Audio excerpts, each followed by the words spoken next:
Նշենք էլի կարևոր հանգամանք փոքր կոնքի MRT հետազոտություն անցնելու համար անկախ տարիքից, խնդրից, որը որ փնտրվում է, կա նախապատրաստական աշխատանք։ Ինչու՞,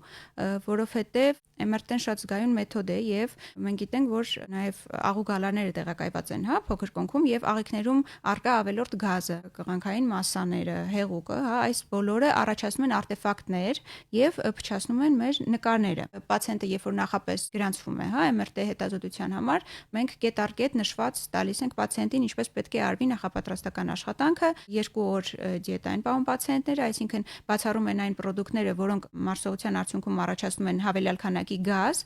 Հետազոտությունից 6 ժամ առաջ ոչինչ չեն ուտում, կարելի է ջուր խմել քիչ-քիչ չափաբաժիններով եւ հետազոտությունից կես ժամ առաջ սպազմոլիտիկ են ընդունում նոշպա կամ նրա անալոգներից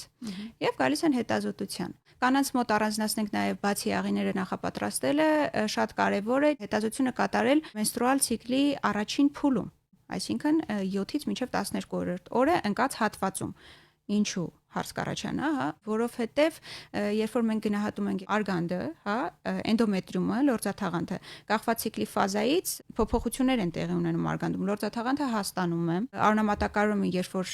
ավելի է շատանում, օրգանի, այս բոլոր փոփոխությունները նույնիսկ միոմետրիումը ունենում է անհամասեր կառուցվածք։ Շատ ժամանակ մենք կարող ենք նորմալ անատոմիան դժվար տարբերակել պաթոլոգիայի հետ։